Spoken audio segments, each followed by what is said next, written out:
አገሩ ወሎ አገሩ ላስታ ራስ ይመታል እንደበሽታ የሚባልለት ሀገር እንኳን ተንኩሶ ሲያልም 10 የሚጥ የጀግና ሀገር ነው። ምን ነው የምታወሩት? አንድ እኮ ያለን ሀብት እኮ ቅዱስ ላሊበላ ነበር አይደለም?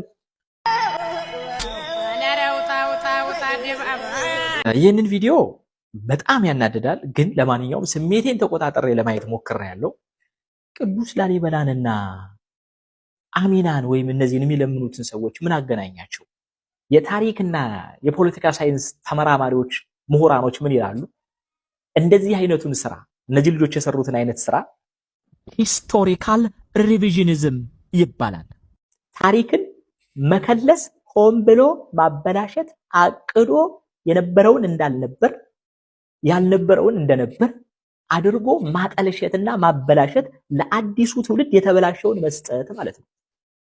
ጥምቀት ሲነሳ ጎንደር፣ ገና ሲነሳ ላሊበላ የታወቀ ነገር። ገና ሲመጣ በሚሊዮን የሚቆጠሩ ኢትዮጵያውያንና ቱሪስቶች የጌታችን የመድኃኒታችን የኢየሱስ ክርስቶስን የልደት በዓል በቅዱስ ላሊበላ ለማክበር ስትመጡ በባዶ እግራቸው የመጡትንም ሁሉን ትንሹንም ትልቁንም የከተማ ሰው የገጠር ሰው ሳለ እግሩን አጥበን ያለንን አቅምሰን ቦታ ሰጥተን አስተናግደን ነው የምንሸኘው። በዛ በነበራቸው ቆይታ ጧት መጥቶ እንቅልፍ የሚነሳቸው የሚረብሻችሁ ሰው አይታችኋል? ቅዱስ ላሊበላ ውስጥ ላሊበላ ከተማ ለስራ ሄዳችሁ ተቀጥራችሁ የሰራችሁ ትኖራላችሁ። በጣም ብዙ ብላችሁ አውቃለሁ። ዶክተር ሆናችሁ መምህር ሆናችሁ የተለያየ ስራ በራችሁ ጧት ላይ መጥቶ የሚል ሰው አለ? እግዚአብሔር ምስክሬ ነው። ይሄን ትርክት እኮ እንዴት አድርገው እኮ ከቅዱስ ላሊበላ ጋር እንዳገናኙት እኔ ለማመን እኮ ነው የሚገብደው። ይሄንን ነው የታሪክ ባለሙያዎች ሂስቶሪካል ሪቪዥኒዝም የሚሉት። ታሪክን ሆን ብሎ ማጥለሸት፣ ማበላሸት። ላሊበላ ከተማ ሽምብርማ የሚባል ሰፈር ውስጥ ነው ተወልጄ ያደግኩት። እኔ እናቴ ነጋዴ አባቴ ገበሬ ነው። የላስታ ላሊበላ ህዝብ ግማሹ ነጋዴ ግማሹ ገበሬ ነው።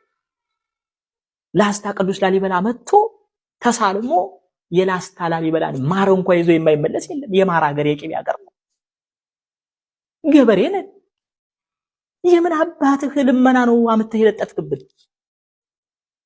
ይሄ የመጨረሻ ከባድ ነገር ነው። በነገራችን ላይ በወቅቱ ጎሳዬ ተስፋዬ ይሄንን ዘፈን ዘፍኖ 90ዎቹ አካባቢ ይመስለኛል ከፍተኛ ተቃውሞ ገጥሞት ከቅዱስ ላሊበላ አባቶች መጥተው ተነጋግረው በዛን ወቅት እንግዲህ ይመስለኛል ሲዲው ምኑም ራሱ ከገበያ እንዲጠፋ ነበር የተደረገ።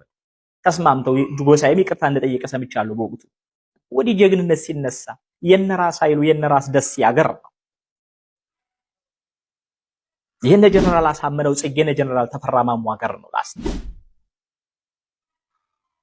አገሩ ወሎ አገሩ ላስታ ራስ ይመታል እንደበሽታ የሚባልለት ሀገር ነው።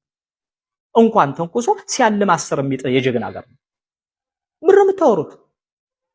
በዓለም ቅርስነት የተመዘገበ ጭስ አልባው ኢንዱስትሪ የተባለለት አንድ እኮ ያለን ሀብት እኮ ቅዱስ ላሊበላ ነበር። ብንጠቀምበት እኮ ከዓለም አንደኛ የቱሪስት መስህብ መሆን የሚችል ቦታ እኮ ነው። አብዛኛው ሰው በትክክል የቅዱስ ላሊበላ የላስታ ላሊበላ ህዝብ እንደዚህ እንዳልሆነ ሊያውቅም ላያውቅም ይችላል። አላውቅም። እኔ ግን ግልጽ ማድረግ ያለብኝ ነገር ግልጽ ላድርግላችሁ ብዬ ነው። ቅዱስ ላሊበላ ለቅዱስ ላሊበላም ሆነ ለኢትዮጵያውያን ያበረከተው ስራ ልመናን ሳይሆን ስራን ነው። ለሰራችሁት ልጆች ጽጌንና ወንድማችን ያለኝ መልእክት ምንድነው? ኮንተንት እንደሚሰራ ሰው ባለማወቅም ልትሰሩ ትችላላችሁ። ግን የምጠይቃችሁ ነገር ይሄንን ቪዲዮ አሁን ከገጻችሁ ላይ እንድታጠፉ። ቅዱስ ላሊበላ ማስታወስ ከፈለግሽ ነው አሁን አሸንድዬ ደርሰዋል። ሶለ ላይ ይጨፈራል። ላስታ ላሊበላ ላይ የላስታ ውብ ኮረዳዎች ወጥተው አሸንድዬ ይላሉ፣ ሶለ ላይ ይላሉ።